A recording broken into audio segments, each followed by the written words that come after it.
गगच्चर प्रवाह पावितस्तरे ढले बलम्ब्य लम्बिताम्बुजं कृतं कपालिकां नमट्टमट्टमन्निनादमट्टमर्वयुच्चकार चण्डताण्डवं तनोतु नः शिवं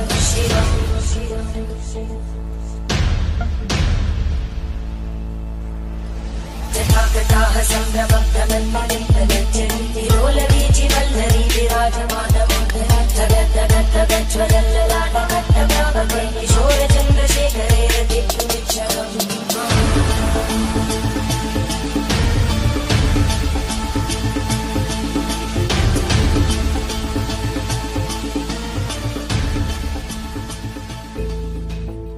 दोस्तों, हमारी आज की कहानी उत्तर प्रदेश के रहने वाले नाथ संप्रदाय के साधु कपाल नाथ जी की है। कपाल नाथ जी ने बताया कि कैसे वे 10 साल की छोटी उम्र से ही घर से साधु बनने के लिए निकल गए थे और लगभग 30 साल तक वे नाथ संप्रदाय में रहते हुए अलग अलग स्थानों पर घूमते रहे। हमारा नाम कपाल नाथ है, लेकिन अभी कपाल दास हो चुके, परमात्मा के चरणों में आ गए। इससे पहले हम 4-5 दिन पहले कपाल नाथ थे और मेरा जन्म उत्तर प्रदेश का है। 10 साल की उम्र थी जब हम घर से निकल गए थे और अभी 30 साल हो गए हमारे को साधु बने हुए, नाथ संप्रदाय में आए हुए। नाथ संप्रदाय में जगह जगह घूमे, आश्रम बनाए, बहुत जगह रहे, बहुत संत देखे, हर संप्रदाय के संत देखे। कपाल नाथ जी ने यह भी बताया कि कैसे उन्होंने अलग अलग मंदिरों और जमात में रहकर साधनाएं की।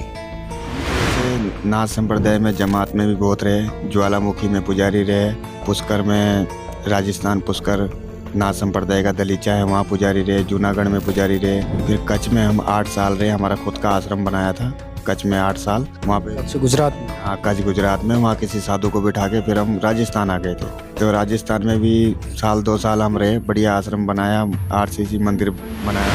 30 साल तक अलग अलग स्थानों पर घूमने के बाद भी कपाल नाथ जी को अपनी भक्ति से मानसिक संतुष्टि नहीं मिली और उनकी आत्मा परमात्मा की खोज के लिए तड़प रही थी। बस उनकी यही खोज उनको संत रामपाल जी महाराज जी के सानिध्य में ले आई।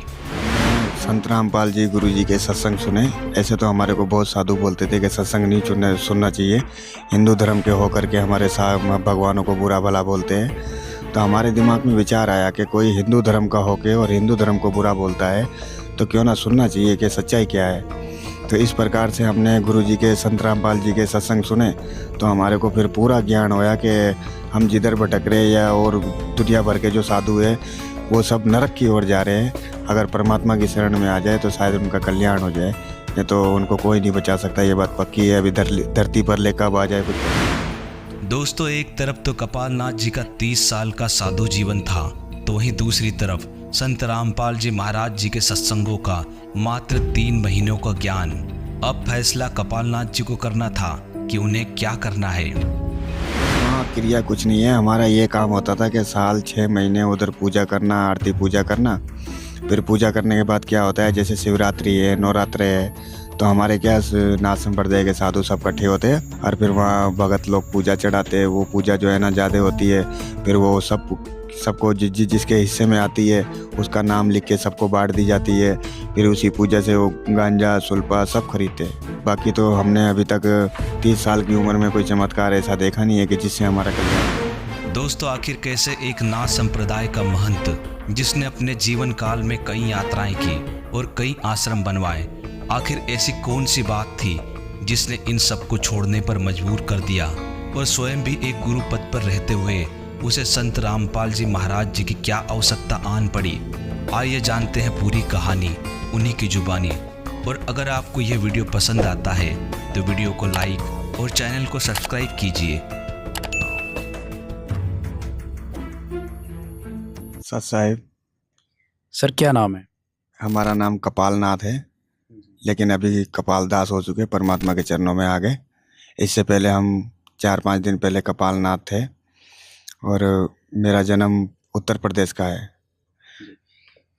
कपाल नाथ जी, आपने जैसा कि हमने अभी बातचीत की तो आपने हमें अपनी सारा जीवन के बारे में बताया, तो आप हमारे दर्शकों को बताइए कि आप घर से कब निकले थे, कब आप साधु बने थे? 10 साल की उम्र थी जब हम घर से निकल गए थे और अभी 30 साल हो गए हमारे को साधु बने हुए, नाथ संप्रदाय में आए हुए। नाथ संप्रदाय में जगह जगह घूमे, आश्रम बनाए, बहुत जगह रहे, बहुत संत देखे, हर संप्रदाय के संत देखे, लेकिन भक्ति किसी में नहीं देखी। अच्छा, तो आप 30 वर्षों तक नाथ संप्रदाय में रहे, तो नाथ संप्रदाय में आपको क्या भक्ति करने को मिली थी? आपके गुरु ने क्या आपको भक्ति बताई थी? हमारे गुरु ने, हमारे में क्या है, संप्रदाय में शास्त्र वाली भक्ति नहीं होती है। ये भक्ति वो होती है जैसे कोई मंत्र बता दिया, जनेऊ मंत्र, हाथ मंत्र, पैर मंत्र, मतलब ऐसे छोटे मोटे मंत्र। तो ये मंत्रों से ही काम करते हैं, और आरती पूजा घंटी, बाकी तो कोई ऐसा जैसे ये परमात्मा ज्ञान बताते हैं शास्त्रों का, ऐसा कोई ज्ञान नहीं है। मतलब जैसा कि आपने बताया, नाथ संप्रदाय में किसी प्रकार की कोई शास्त्रों से मिलती जुलती या शास्त्रों के अनुसार कोई भक्ति नहीं बताते थे। तो नाथ संप्रदाय में किन देवताओं की पूजा करते थे? आप किसको भगवान मानते थे? हम गोरक्षनाथ जी को भगवान मानते थे, और गोरक्षनाथ जी जो है ना, शिव अवतार है। ये नाथ संप्रदाय में प्रमाण है कि शिव ही गोरक्ष है। लेकिन हमारे गुरुजी संत रामपाल जी बताते हैं कि ब्रह्मा विष्णु महेश की जन्म मृत्यु होती है, तो पूरी दुनिया इनको झूठ मानती है। लेकिन जब शास्त्रों में परम संत रामपाल जी गुरुजी जब बताते हैं शास्त्रों में, तो हमने भी देखा और पढ़ा और सुना भी, तो बिल्कुल सच है। कपालनाथ जी, जैसा कि आप कपाल दास बन चुके हैं, तो 10 वर्ष से आप घर से निकल चुके थे, तो सबसे पहले आप कहाँ पे आपने अपना निवास किया था? कहाँ पे आप रहते थे? कितने साल तक आपने कहाँ व्यतीत किए? वो एक बार हमारे दर्शकों को बताइए। ऐसे तो जब हम 10 साल से घर से निकले, तो हमारे को हमारे गुरुजी मिले। तो हमारे गुरुजी हमारे को अपनी शरण में लिए, लेकिन हमारे गुरुजी ऐसे ही घूमते थे, कभी इधर कभी उधर, स्टेशन पे इधर दारू पीना, ये करना, और मांस मटन सब कुछ चलता है। क्योंकि नाथ संप्रदाय में भैरव जी है ना, तो भैरव जी को दारू मटन सब चलता है, तो सब खाते हैं। मतलब आपने जिनको गुरु बनाया था नाथ संप्रदाय से थे, तो वो मटन, दारू, शराब, सब गांजा सब पीते थे? सब पीते थे। और जब उनकी मृत्यु हुई, तो हाँ, मैंने उनको हॉस्पिटल में भर्ती किया। डॉक्टर ने जवाब दे दिया था, पूरा लीवर फेफड़ा सब एकदम खाली हो गया था, 2 लाख रुपए खर्चा हो गए। फिर वो शरीर पूरा करके 2-3 दिन के अंदर अंदर पूरा शरीर कंडम हो गया था। तो जब वो इतना नशा करते थे, मांस भक्षण वगैरह भी करते थे आपके गुरु, तो ये क्या आप भी करते थे? जैसा आपने 30 साल आप इस संप्रदाय में रहे हैं, इस नाथ संप्रदाय में रहे हैं। मैं जो है ना, जब हमारे गुरुजी जब इतना काम करते थे ना, तो हम अपने गुरुजी के साथ में 5 साल रहे, तो उनके साथ में वही किया जो उन्होंने किया। उसके बाद में हमने अपने गुरुजी को छोड़ दिया, क्योंकि हमारे को जमात मिल गई थी नाथ संप्रदाय की, तो हम जमात में चढ़ गए थे। तो जमात में ऐसा ज्ञान नहीं होता है, मतलब दारू मटन ये जमात में नहीं चलता है। तो जमात बहुत अच्छा है, मतलब ज्ञान देती है। तो कहने का मतलब ये होता है कि नाथ संप्रदाय के जितने भी साधु घूमते हैं, या गाड़ियों में या स्टेशनों में, वो सब दारू और मांस मटन खाने वाले ही है। खाली नाथ संप्रदाय के नहीं, 10 नाम के जितने भी साधु है, ये सब मांस मटन दारू ये सब खाते हैं। क्या आप भी इस प्रकार का नशा वगैरह किया हुआ है? जैसे कि आपने पता, जब तक गुरुजी थे तब तक तो हमने किया, उसके बाद भी क्या आपने किया? हाँ, उसके बाद में किया, लेकिन मांस मटन को हाथ नहीं लगाया। चिलम तंबाकू हम पीते थे। जैसा कि हमने अभी तस्वीरें देखी आपकी, और तस्वीरों में आपकी बहुत बड़ी बड़ी जटाएं हैं, और आपने उन जटाओं को कटा भी लिया, तो ये क्या कारण रहा? आपने अपनी इतनी बड़ी जटाएं क्यों कटाई? हमने संत रामपाल जी गुरुजी के सत्संग सुने। ऐसे तो हमारे को बहुत साधु बोलते थे कि सत्संग नहीं सुनना चाहिए, हिंदू धर्म के होकर के हमारे भगवानों को बुरा भला बोलते हैं। तो हमारे दिमाग में विचार आया कि कोई हिंदू धर्म का होके और हिंदू धर्म को बुरा बोलता है, तो क्यों ना सुनना चाहिए कि सच्चाई क्या है। तो इस प्रकार से हमने गुरुजी के संत रामपाल जी के सत्संग सुने, तो हमारे को फिर पूरा ज्ञान होया कि हम जिधर भटक रहे, या और दुनिया भर के जो साधु है वो सब नरक की ओर जा रहे हैं। अगर परमात्मा की शरण में आ जाए तो शायद उनका कल्याण हो जाए, नहीं तो उनको कोई नहीं बचा सकता। ये बात पक्की है। अभी धरती पर ले कब आ जाए कुछ पता नहीं। तो संत रामपाल जी महाराज की शरण में आने से पहले आपका निवास कहाँ पर था? आप कहाँ पे साधु या कहाँ पे नाथ बने हुए थे? हम तो वैसे नाथ संप्रदाय में जमात में भी बहुत रहे, ज्वालामुखी में पुजारी रहे, पुष्कर में, राजस्थान पुष्कर नाथ संप्रदाय का दलीचा है, वहाँ पुजारी रहे, जूनागढ़ में पुजारी रहे। फिर कच्छ में हम 8 साल रहे, हमारा खुद का आश्रम बनाया था कच्छ में 8 साल। वहाँ पे कच्छ गुजरात में? हाँ, कच्छ गुजरात में। वहाँ किसी साधु को बिठा के फिर हम राजस्थान आ गए थे। तो राजस्थान में भी 1-2 साल हम रहे, बढ़िया आश्रम बनाया, RCC मंदिर बनाया पत्थर का।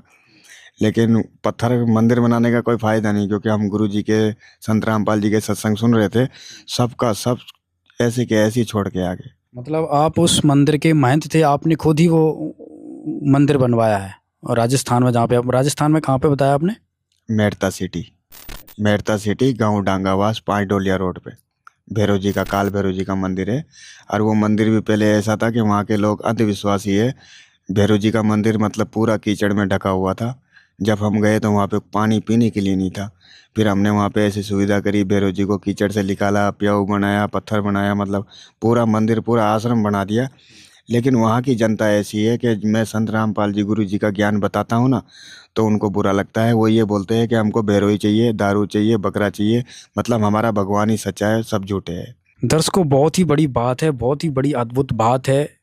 जैसा कि कपाल नाथ जी ने बताया, इन्होंने खुद एक मंदिर भैरव का वहाँ पे बनवाया, पूरा निर्माण करवाया। फिर संत रामपाल जी महाराज जी के सत्संग सुनने लगते हैं। सत्संग सुन के ये वहाँ पे प्रभावित होते हैं संत रामपाल जी महाराज से। फिर वहाँ पे आने वाले लोगों को भी ये उनको संदेश देने लगते हैं कि भाई संत रामपाल जी महाराज के का ज्ञान सुनो, उनके शरण में जाओ। तो उन लोगों ने इसको स्वीकार नहीं किया जिसके मंदिर बनाए हुए में लोग आते थे। आज वही शख्स, वही पुजारी, वही महंत आज संत रामपाल जी महाराज की शरण में आ चुके हैं, सब कुछ मंदिर सब छोड़ छाड़ के। तो सर, आपने 30 साल आप नाथ संप्रदाय में रहे, जैसा कि आपने बताया ज्वालामुखी मंदिर में आप रहे, वहाँ पे जो कि नाथ संप्रदाय का सबसे बड़ा वो माना जाता है। तो वहाँ पे आपने पूजा करी, और भी पुष्कर में और जाने कहाँ कहाँ पे आपने की। तो वहाँ पे आप किस प्रकार की क्रियाएं करते थे? जैसे ज्वालामुखी में आप पुजारी रहे हैं, वहाँ पे क्या क्रियाएं की आपने?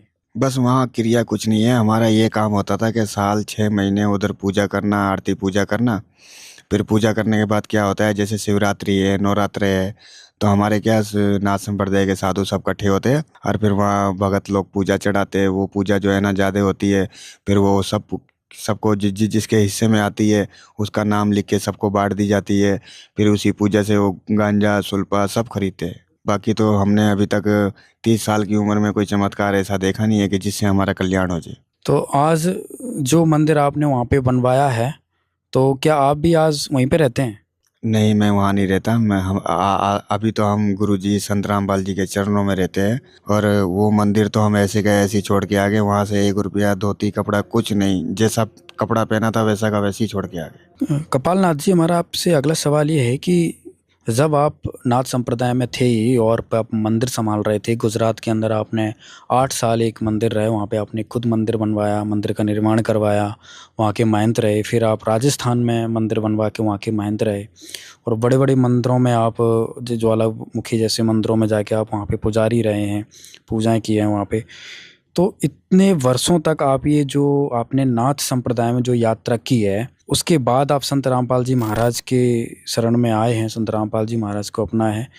तो नाथ संप्रदाय में क्या वो चीज़ नहीं मिली जो आपको संत रामपाल जी महाराज जी के पास मिली? आपने जो संत रामपाल जी महाराज जी के पास पहचान की है उस चीज़ की? बात ऐसी है ना कि हमने नाथ संप्रदाय में क्या, सभी संप्रदाय में ऐसा देखा है कि इनमें पैसा बहुत है।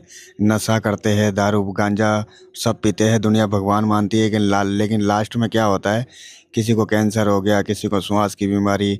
हमने खुद लाखों हजारों ऐसे साधु देखे जो श्वास की तकलीफ थी फिर भी मर गए, लेकिन हम उनको भी गुरु मानते गए, पैर छूते गए। हमारे खुद के गुरु हॉस्पिटल में मर गए। कई हमने साधु देखे जिनको टीबी की बीमारी, कैंसर की बीमारी, खुद साधु होते हुए, नाथ होते हुए श्वास की बीमारी, टीबी की बीमारी और पता नहीं कौन कौन सी बीमारी, जिनका नाम लेना भी पाप है, ऐसी ऐसी बीमारी का हमने उनके सामना किया है। मतलब तो हम यही सोचते थे, क्या यही साधु है या यही भगवान है, या कभी कुछ मिलेगा हमारे को यहाँ रहने से? तो ऐसे मतलब हमारे दिल में दर्द होता था। हम भी नशा करते थे, चिलम पीते थे, लेकिन हमारी आत्मा अंदर से रोती थी कि ऐसा क्यों होता है। फिर हमने गुरुजी के, संत रामपाल जी के सत्संग सुने। उसमें ऐसा बताते सत्संगों में कि भाई नशा करने वाले को कोई ये यूनी मिलती है, लक 84 में भटकता रहता है। दारू गांजा पीने वाले को कुत्ते सुअर का जन्म मिलता है। ऐसे ऐसे प्रमाण गुरुजी ने, संत रामपाल जी ने सच में दिखाए। तो वो प्रमाण देख के तो हम सोचने लगे ऐसे तो हमारी मुक्ति कभी नहीं होगी, हमारे को वही जन्म लेना पड़ेगा। फिर हमारी छाती फटती थी कि धर्म गुरु जो पब्लिक को शिक्षा देते हैं, वही धर्म गुरु अगर ऐसा करते हैं तो उनको कैसा दंड मिलेगा? क्या भगवान के लिए तो दंड सब बराबर है ना।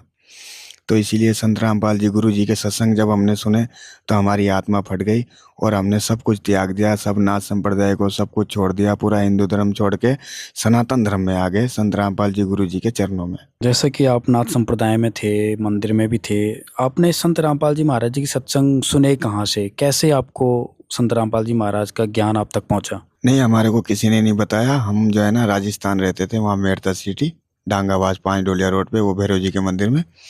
तो वहाँ पे एक दिन क्या वो 2-4 भगत लोग आए, तो वो संत रामपाल जी के बारे में और आसाराम जी के बारे में बुरा बुरा बोलने लगे।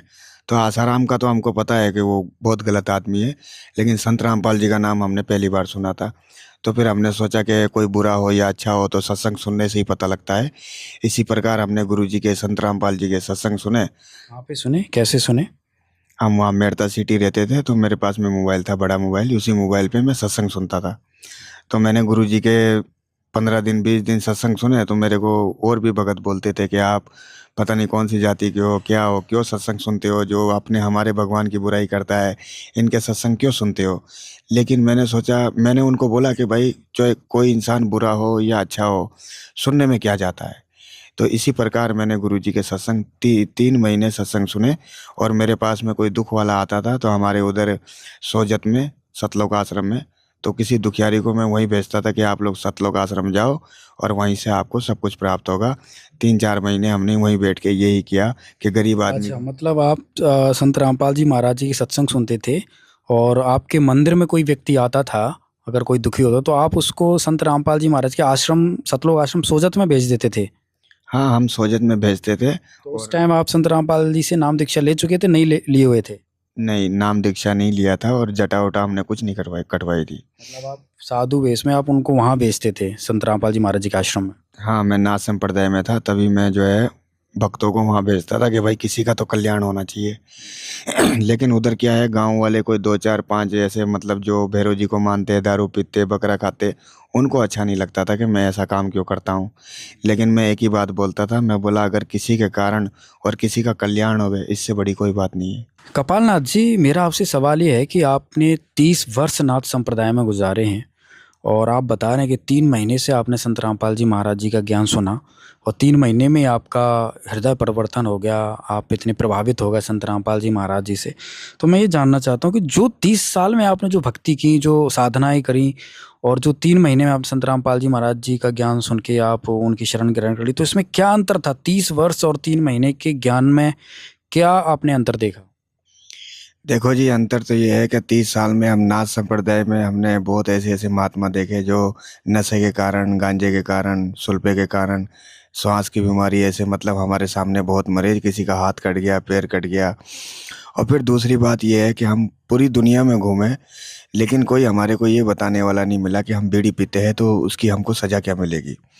और दूसरी बात ये है कि शिक्षक होता है ना, शिक्षक, अगर विद्यार्थी गलती करता है तो शिक्षक सज़ा देता है, लेकिन अगर शिक्षक गलती करे तो उसको सज़ा कौन देगा, ये हमारे को संत रामपाल जी से पता लगा। 30 साल जो हमने गुजारे ये सब नशे पत्ते में बहुत इंजॉय करी, पैसा भी बहुत आया। तो हमने शास्त्र की बात कहीं पे नहीं देखी, क्योंकि हमारे खाली नाथ संप्रदाय में नहीं कि सभी धर्मों में शास्त्र कोई नहीं पढ़ता है। सब शास्त्र को भूल चुके हैं, सब अपने अपने पंथ बना के बैठे हैं। बस गांजा पीना, सुल्फा पीना, उनका यही काम है। भंडारे गाड़ी लेके संतों के आश्रमों में घूमना, इधर घूमना उधर घूमना, पैसे इकट्ठे करना और चिलम तंबाकू पीना। 30 साल के अंदर कोई साधु हमारे को ये बताने वाला नहीं मिला कि भाई अगर तुम नशा करोगे तो तुमको दंड क्या मिलेगा। ये बताने के लिए हमारे गुरुजी संत रामपाल जी ने शास्त्र के अनुसार हमारे को बताया कि आप लोग अगर बीड़ी पीते हो तो तुमको कितना बड़ा दंड मिलेगा और दूसरा नशा करते हो तो कितना बड़ा दंड मिलेगा। तो इसी प्रकार जब हमने गुरुजी के सत्संग सुने तब हमको यकीन आया कि सच में हम बहुत बड़ी गलती कर रहे हैं। इसीलिए हम सब कुछ पूरी नाथ संप्रदाय हिंदू धर्म को छोड़ करके सनातन धर्म में, जो असली सनातन धर्म है, सत्य का धर्म, संत रामपाल जी गुरु जी के चरणों में आ गए। संत रामपाल जी महाराज जी के जो आपने सत्संग जब से सुने और आपने नाम दीक्षा भी उनसे ले ली, तो सबसे मुख्य बात या सबसे बड़ी बात आपको क्या लगी संत रामपाल जी महाराज के बारे में, जो आपको सबसे ज़्यादा आपके ऊपर प्रभाव डाला हो उस बात ने? देखो, मैं तो ये बोलता हूँ कि कोई यकीन माने ना माने, मैं इतना बोलता हूँ कि अगर कोई कल्याण करवाना चाहता है तो स्वयं परमात्मा है, इनकी शरण में चले आए तो सबका कल्याण हो जाएगा। नहीं तो सब नशा कर करके जैसे मर गए ऐसे ही सब मर जाएंगे। वैसे भी धरती पर ले आने वाली है सब कोई नशा करता है, कोई दारू पीता है, कोई गांजा पीता है। हमने 30 साल के अंदर बहुत देखे जो स्टेशनों पे मर गए, किसी ऐसे लावारिस को आग लगा दी, ऐसा कर दिया। मतलब कहने का मतलब ये है साधु ये नरक में घुस रहे हैं और कोई इनको समझाने वाला नहीं है। और ऐसे ही भगत लोग भी इनकी देखा देख वही बेचारे नरक में जा रहे हैं, क्योंकि उनको सच्चाई बताने वाला, रास्ता बताने वाला कोई है ही नहीं। लेकिन जो सच्चाई और रास्ता बताने वाले हमारे गुरुजी संत रामपाल जी है, उनका सत्संग कोई नहीं सुनता है। मैं तो सिर्फ इतना कहना चाहता हूँ कि संत हो या भगत हो या कोई भी हो, एक बार गुरुजी के सत्संग सुने, उसमें सबका कल्याण है। जी दर्शकों, जैसा कपालनाथ जी ने अपने जीवन के बारे में और संत रामपाल जी महाराज जी जो हमने इनसे सवाल किया उसके बारे में बता रहे हैं। लेकिन अभी आप सोच रहे होगे जो इन्होंने ये सर पे बांध रखा है, ये किस कारण बांध रखा है? तो इसका बांधने का मुख्य कारण ये है कि ये नाथ संप्रदाय में थे। और अभी मैं इनसे रिक्वेस्ट करूंगा, एक बार आप ये अपना खोलना गमछा। अब आप ये साइड में देखिए, 1 मिनट, ये देखिए, ये इनके कान हैं। एक बार जूम करिए। ये नाथ संप्रदाय में थे। 30 साल तक जो नाथ होते हैं वो बड़े बड़े कुंडल जो होते हैं वो कानों में डाल के रखते हैं। दूसरा भी दिखाना जी। ये देख, ये इतने बड़े बड़े कान है जो मैं अभी तस्वीरों में आपको दिखा रहा था, जो इनकी पहले की तस्वीरें थी। और इनका आप देख सकते हैं इन्होंने अब सिंपल अपने बाल भी कटिंग करा लिए। जो इतनी बड़ी बड़ी जटाएं हैं, आप जैसे कि एक वीडियो साथ में देख रहे हैं, ये वीडियो में यही बैठे हुए हैं और हाथ में जटाएं लिए बैठे हैं। अच्छा, जो आपकी ये जटाएं आपने जो ये वीडियो में जैसा कि दिख रहा है आपने ये कटवा ली हैं, तो ये कितने साल बाद कटवाई थी? कितने सालों से जटाएं रखे हुए थे इतनी बड़ी? ऐसे तो हमने ऐसी जटा 2 बार और उतरवा दी, हमारी तीसरी बार है। 9 साल की जटा थी ये, कम से कम 4 फुट की जटा थी। 4 फुट की जटा थी ये। और इससे पहले कितनी बड़ी बड़ी जटाएं आप रख चुके हैं? इससे बड़ी कोई 2-3 फुट की, कोई 3.5 फुट की। ऐसे ज़्यादातर जितने भी हिंदू धर्म से लोग जुड़े हुए हैं उनमें एक गलत धारणा फैला दी गई है कुछ स्वार्थी लोगों के द्वारा कि भाई संत रामपाल जी महाराज हिंदू धर्म की देवी देवताओं को छुड़वाते हैं या ये हिंदू विरोधी है। और आप तो नाथ संप्रदाय हैं, 30 साल नाथ संप्रदाय में रहा। नाथ संप्रदाय तो एक तरीके से कट्टर हिंदू धर्म का एक पंथ है और सबसे बड़ा पंथ नाथ संप्रदाय है, नाथ संप्रदाय। और आप उसी कट्टर हिंदू धर्म के संप्रदाय से संत रामपाल जी महाराज से जुड़े हुए हो। जो आपने कहा कि संत रामपाल जी महाराज हिंदू देवताओं की साधना नहीं छुड़वाते हैं, वो उनकी भक्ति बताते हैं। तो जो ये प्रचलन लोगों में फैला है कि भाई ये धारणा फैल गई वो हिंदू व्रत, इस बारे में उनको क्या कहना चाहते हैं आप? पूर्ण ज्ञान हो गया कि एक धरती पे यही ऐसे केवल एक महात्मा है तो जन्म मृत्यु जो दुख संकट हर चीज़ खत्म कर सकते हैं। नहीं तो इसके अलावा धरती पे कोई दूसरा महात्मा है ही नहीं। ये पूर्ण परमात्मा धरती पे आए हैं और जो भी इनकी शरण में आएगा जन्म मृत्यु सब खत्म हो जाएगी। और एक बात और मैं कहना चाहता हूँ हिंदू धर्म में, कि हिंदू धर्म में सब बोलते हैं ना कि देवी देवताओं की भक्ति सब छुड़वाते हैं। ऐसा कुछ नहीं है। हमारे गुरुजी संत रामपाल जी देवी देवताओं की भक्ति नहीं छुड़वाते, उनकी भक्ति सिखाते हैं कि कैसे करनी है।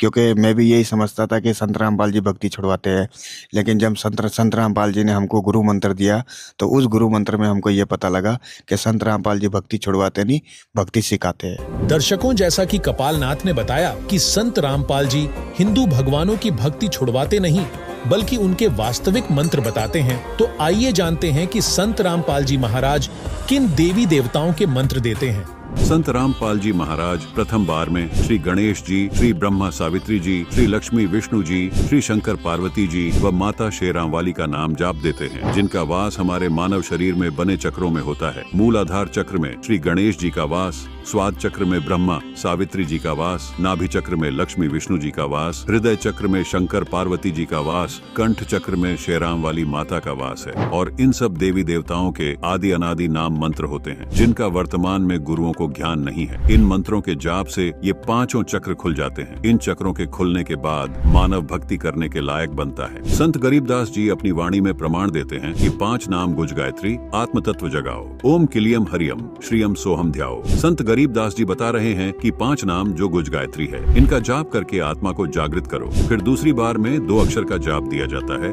जिनमें एक ओम और दूसरा तत्, जो कि गुप्त है। संत रामपाल जी सिर्फ अपने उपदेशी शिष्य को बताते हैं, जिनका स्वामी श्वास के साथ जाप किया जाता है। फिर तीसरी बार में सार नाम देते हैं, जो कि पूर्ण रूप से गुप्त है। मैं सिर्फ यही कहना चाहता हूँ कि आजकल सबको पदवी चाहिए, तो पदवी, हमारे को पदवी की ज़रूरत नहीं थी, हमको परमात्मा की ज़रूरत थी। इसलिए हम परमात्मा का सत्संग सुने और परमात्मा की शरण में आ गए, गुरु जी की शरण में। तो हमको तब जाके पता लगा कि हिंदू धर्म की भक्ति नहीं छुड़वाते, भक्ति सिखाते हैं। जो भक्ति हमारे शास्त्रों में पंडित ब्राह्मण कोई नहीं बता सके, वो भक्ति संत रामपाल जी गुरु जी बिल्कुल नियम अनुसार सिखाते हैं। इसमें कोई गलत नहीं है। लेकिन इंसान को इसलिए नहीं पता लगता है क्योंकि वो कोई नशे में चूर रहता है, कोई किसी नशे में चूर रहता है। अगर कोई व्यक्ति चाहे गलत है या सही है, उसका तभी पता लगता है जब हम सत्संग सुने। एक बार उनके सत्संग सुने तो तब उनको खुद को पता लग जाएगा कि हम भक्ति छुड़वाते हैं या भक्ति सिखाते हैं। सर, जैसा आपने कहा कि भाई संत रामपाल जी महाराज हिंदू विरोधी नहीं है, और आप तो 30 साल से नाथ संप्रदाय में थे, और अभी जैसा कि आपकी तस्वीरों में हमने आपको देखा, पिछली फ़ोटो आपके पिछले जो चित्र देखे हैं उसमें आप भगवा वस्त्र भी धारण किए हुए हैं। तो आपने भगवा वस्त्र भी उतार दिए, आपने अपनी जटाएं भी कटवा ली, आपने अपने कुंडल भी उतार दिए। तो कोई भी व्यक्ति जो आपको जानता होगा, नाथ संप्रदाय से जुड़ा होगा, आप पूरे भारतवर्ष में घूमे हैं, जगह जगह पे गए हुए हैं, तो वो तो देखकर आपको तो यही कहेगा भाई इन्होंने हिंदू धर्म छोड़ दिया, नाथ संप्रदाय छोड़ दिया। इस विषय में क्या कहेंगे? मैं सिर्फ इतना ही कहना चाहता हूँ कि जिसको अभिमान होगा और जिसको मान की ज़रूरत होगी, जो धर्म को नहीं मानता होगा, वो ऐसी बातें करेगा। और रही बात मेरी जटा की और मेरे कपड़े की, तो ये परमात्मा का आदेश है कि भक्ति करनी हो तो जटा और कपड़ों की ज़रूरत नहीं रहती है। भक्ति तो इंसान कैसे भी कर सकता है। और वैसे भी हमारे साधु संतों का एक कहना है कि अगर परमात्मा का भजन तो कहीं जंगल में बैठ के करो तो वहाँ पे भी रोटी पहुँच जाती है। तो इसीलिए हमारे को वेशभूषे की ज़रूरत नहीं है। और हिंदू धर्म हमने नहीं छोड़ा, लेकिन हम संत रामपाल जी की, गुरु जी की शरण में सनातन धर्म, असली जो सनातन धर्म है उसमें हम आए। और जो डुप्लीकेट हिंदू धर्म जो पंडितों ने बना के रखा था, जो शास्त्र अनुसार भक्ति किसी को नहीं सिखाते थे, और पता नहीं कितने भागवत पंडित और भागवत कथा करने वालों ने पता नहीं कितनी ज़िंदगी, कितने पूर्वजों को नरक में भेज दिया, उनकी विचारों की मुक्ति नहीं होती। लेकिन संत रामपाल जी की शरण में जो आ जाता है उसका कल जीते जी कल्याण हो जाता है। सर, मेरा आपसे अगला सवाल है कि आप नाथ पंथ से हैं और नाथ पंथ में गोरखनाथ को भगवान माना जाता है। तो आज आप संत रामपाल जी से जुड़ चुके हैं, तो गोरखनाथ को जो भगवान मानते हैं उनके लिए आप क्या कहेंगे? देखो, सबसे बड़ी बात तो मैं ये बोलना चाहता हूँ कि हमारे नाथ संप्रदाय में गोरक्षनाथ जी ही शिव है और मच्छंद्रनाथ जी का रूप माना जाता है विष्णु भगवान को।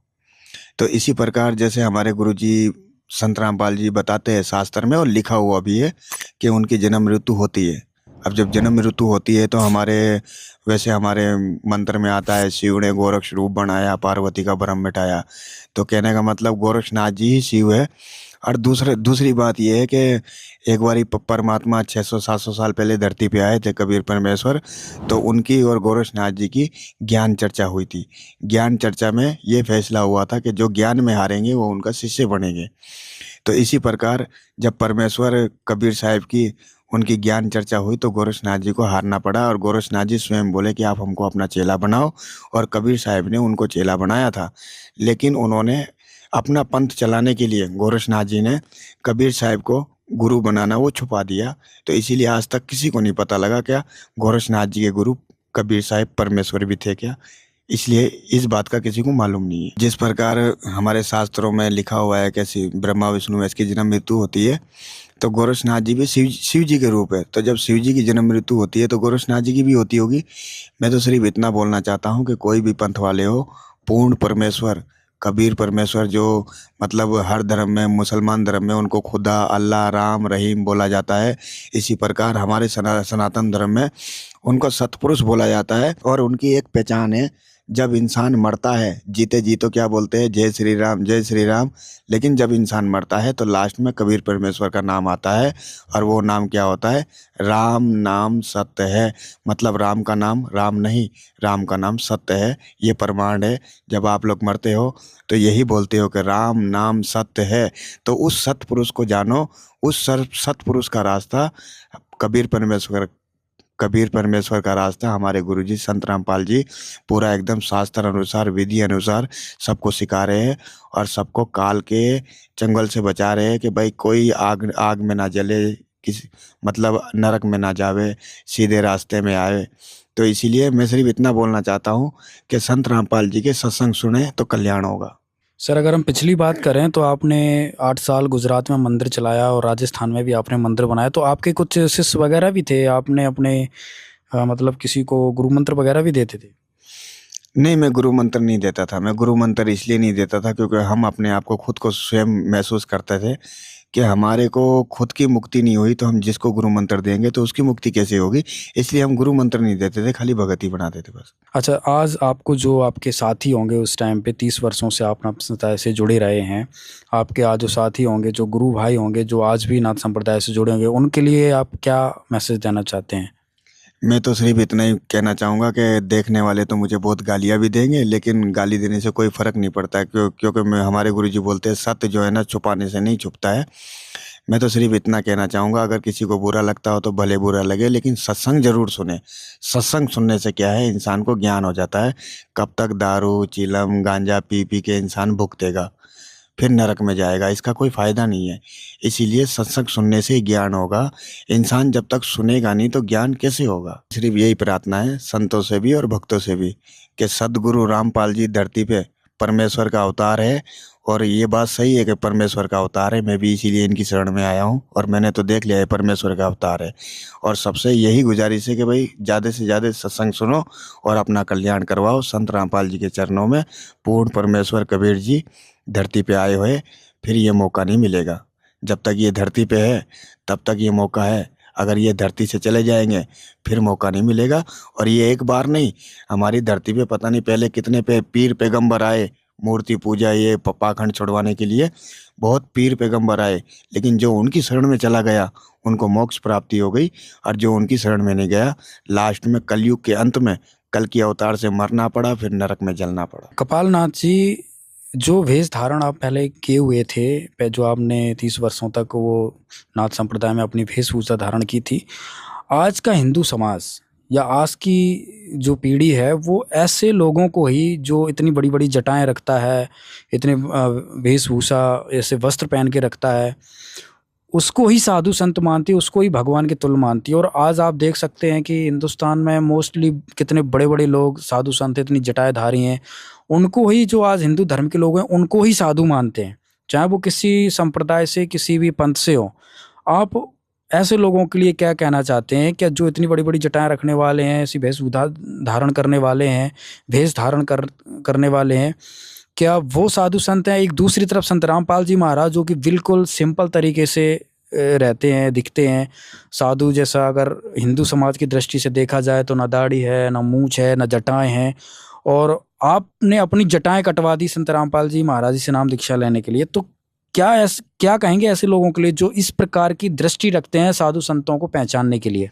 देखो जी, मैं सबसे पहले ऐसा कहना चाहूँगा, ये हमारे धर्म गुरुओं की गलती है कि उन्होंने गीता और शास्त्र का ज्ञान नहीं दिया। हिंदू समाज से मेरी एक ही प्रार्थना है कि बहुत भगत बड़ी बड़ी जटा है, मतलब इतने बड़े बड़े संत हैं, उनके पास में जाते हैं, लाखों रुपया करोड़ों रुपया खर्चा करते हैं, उनके पास में एक दिन का चमत्कार नहीं होता, 1 घंटे का चमत्कार नहीं होता, जबकि वो 50-50 साल 70-70 साल से उनकी सेवा कर रहे हैं, और वो खुद हॉस्पिटलों में पड़े हैं, लेकिन कोई लाभ नहीं मिलता।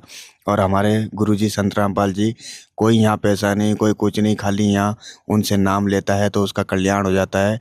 जो 60 साल 70 साल में उसको नहीं मिला, वो खाली 60 दिन और 3 दिन में मिल जाता है।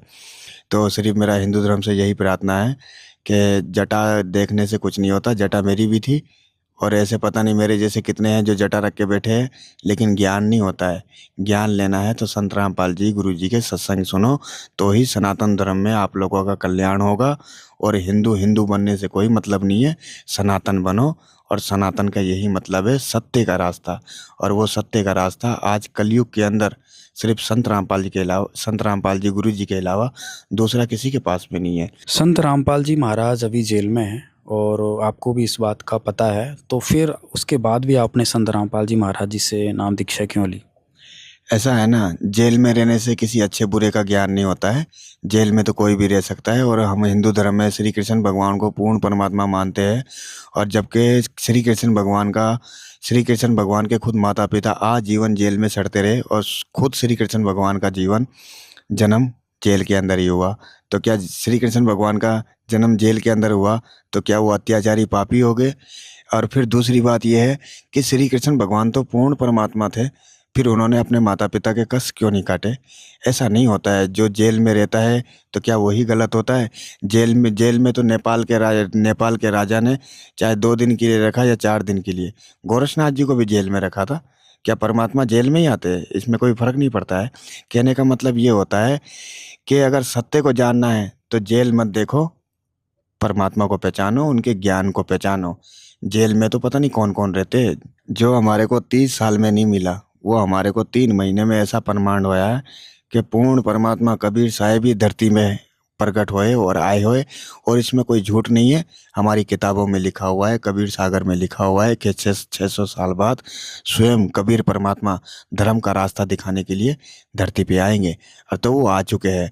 पहले भी कबीर परमात्मा आए थे तो एक सूखी झोपड़ी के अंदर रहते थे, और आज भी कबीर परमात्मा आए हैं तो वो जेल भी एक सूखी झोपड़ी है। वो तो ये जो दुष्ट लोग राक्षस पहले भी थे और आज भी है, उनकी वजह से परमात्मा बोलते हैं, ज्ञान देते हैं। परमात्मा क्या बोलते हैं कि बच्चों, मैं जेल में नहीं, जेल में तुम हो। मैं तो सतलोक चला जाऊंगा, लेकिन मैं तुमको जेल में निकालने आया हूँ। तुम ये मत देखो कि मैं जेल में हूँ, तुम मेरी शरण में आओ, सतलोक लेके जाऊंगा। ये बात फाइनल है। हर कोई जेल में रहने वाला गलत नहीं होता है।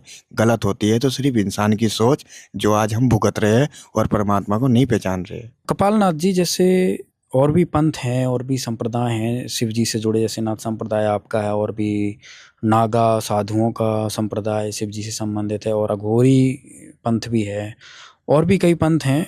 तो ये भी साधनाएं करते हैं, नंगे घूमते हैं समाज में और अपने आप को ही श्रेष्ठ मानते हैं। हमारी भक्ति, हमारी क्रिया सबसे श्रेष्ठ है, हम ही सबसे श्रेष्ठ साधु हैं।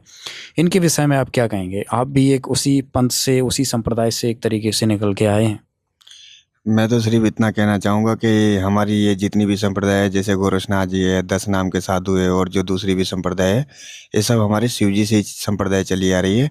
और कुछ लोग जो तांत्रिक विद्या करते हैं, तो हमारी कुछ माताएं ऐसी है, शक्ति माता, जिनसे गंदी विद्या और ऐसी तांत्रिक विद्या, बहुत गंदी विद्या मतलब चलती है। ऐसी हम माता है, बगलामुखी माता, ऐसे मतलब कई माता है जिनसे मतलब ये सिद्धियाँ करके ऐसा काम करते हैं। किसी की बलि दे के, बकरी की बलि, या इंसान, पहले तो इंसान की बलि चलती थी, तो अभी भी चोरी छुपे इंसान की बलि चढ़ती है, लेकिन अभी पब्लिक के होते हुए ऐसा काम नहीं होता।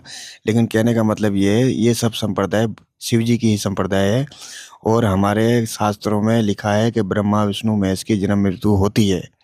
और हमारे शास्त्रों में ये भी लिखा है कि हमारे जितने भी देवता है, श्री कृष्ण भगवान से लेके और माता तक, वो किसी और की भक्ति बताते हैं। बोले किसी और की भक्ति करो तो मोक्ष मिलेगा, नहीं तो नहीं मिलेगा। इसीलिए संत रामपाल जी धरती पे परमात्मा का अवतार प्रकट हुए, सद्भक्ति और सत रास्ता दिखाने के लिए। सिर्फ संतों से और भक्तों से सिर्फ मेरा यही निवेदन है कि आप संत रामपाल जी के सत्संग सुने, चाहे आप पहले आपको कड़वे लगे, लेकिन आप दिल से एक बार सत्संग सुनोगे ना, तो आप सब के सब संत रामपाल जी की शरण में चले आओगे। सर, आप गोरखनाथ पंथ से जुड़े हुए हैं, और जैसा कि गोरखनाथ के विषय में जानकारी है, कहानियाँ प्रसिद्ध हैं कि उन्होंने सोने का पहाड़ बना दिया था, उन्होंने अपने गुरु को जीवित कर दिया था, और भी कई बहुत सारे चमत्कार किए थे, इसलिए लोग गोरखनाथ को भगवान मानते हैं। तो इस विषय में आप क्या कहेंगे गोरखनाथ के मानने वालों को लिए?